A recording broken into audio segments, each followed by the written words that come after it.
Alright guys, Kasya ka ba? kapag kakasyahin natin, dito kami Charlie Wanton. Okay guys, dito kami sa Charlie Wanton. Haba daw pila dito pag lunch pero sakto merong bakante. Punta kami.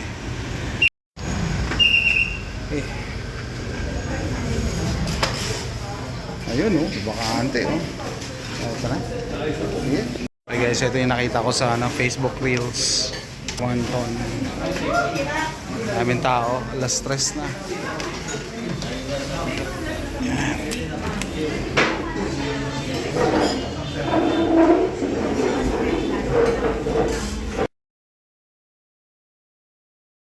Okay, ito daw sikat dito.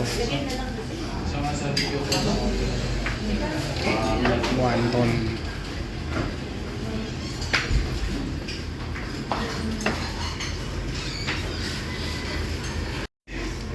Yan, so dati nag-chat lang kami dito, nanonood lang ng kasama kami sa Charlie Wanton. Ayan, picture.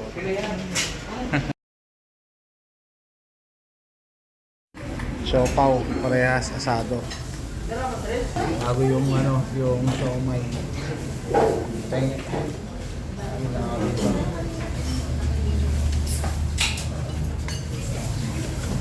Alam yung community natin, no? Minsan nga, Kanya dumaan. pag tumakbo yung batas, wala. Hindi pa sila, so ma-expose sila na hindi na kailangan mag-party list. Yun ang yan, hindi yung magagamit yung yung mga tao. O teka, okay guys, so testingin na natin yung Charlie Wanton. Ito yung lang special. Simulan natin yung sabaw. First time mo rin dito, di ba? Okay ba? Okay ba yung sabaw? Mukha na, lasa ng baka. Ang baka naman. Tapos ito yung noodles parang overload, no? Overload. May bits ng veggies, beef, tsaka siomay. Hindi na nagkasya yung sabaw. Tama. Smart Kasi ang noodles, umihigo pa yan ng sabaw kaya iniwalay nila extra. Dagdag. Ayos. Sakto sa panahon. Kaya nga sakto nag-uulan Minsan sabi ko nga, alam mo ba, napatunayan kaya mas maganda yung mga hindi pinaplano.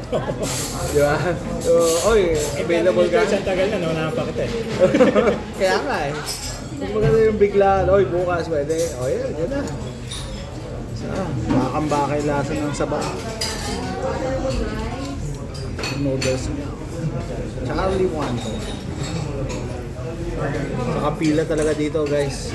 Wala mapaparkingan. Sabi nga bibigyan ka ng number para mag-wait yung cell number.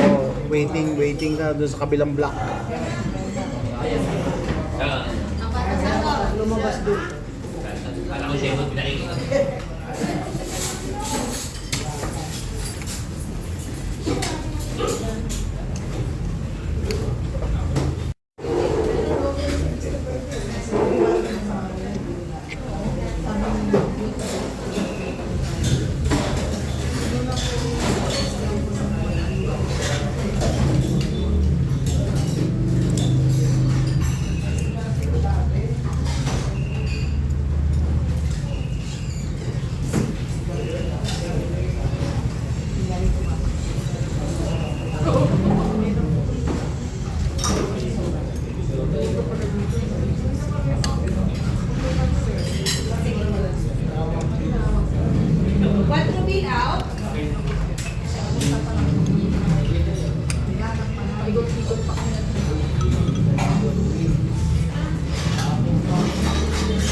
Ayan, patapos na ako ng noodles ko. Parang lasang-lasa yung beef, no? Beef yung sabaw.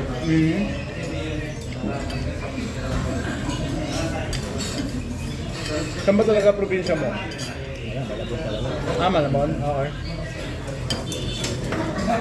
Pancit Malabon, Oo. Yung nagkagat mo, marami na rin.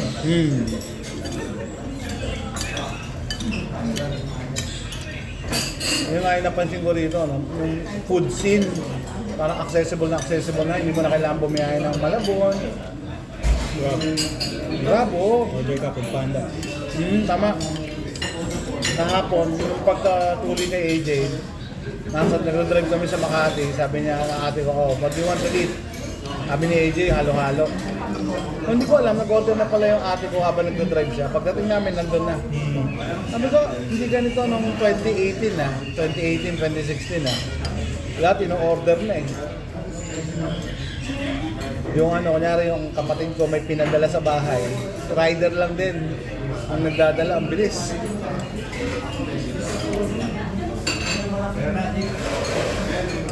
Uy, pipindutin mo lang. Mamaya mo nandiyan na sa bahay.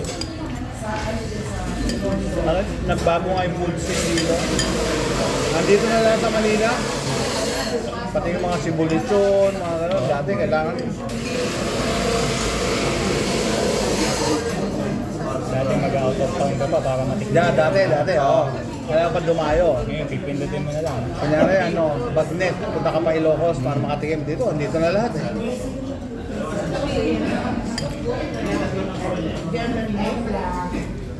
Pasok na lang doon, kinuha yung order. Okay na, beef siya. Pali lang sa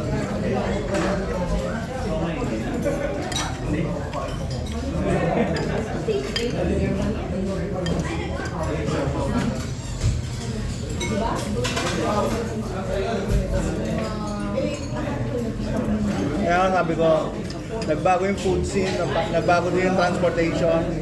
Uso na yung mga motorcycle taxi dito, di ba? Dati wala pa nga yan. Kaya kahit ang daming nagkikriticize sa mga nagmomotor, tama na si John, ganyan sa kamote rider eh. Parang naka-ano din sa lifestyle nyo dito, no? Kailangan natin yung mga rider. Kailangan mo pa rin sila eh. Oo, Kapag tama. tama. Magiging customer ka din nila eh. Tama. Na-observe ko yun eh. Very convenient ang buhay eh. Hindi lang talaga masuklihan. Yeah, tama.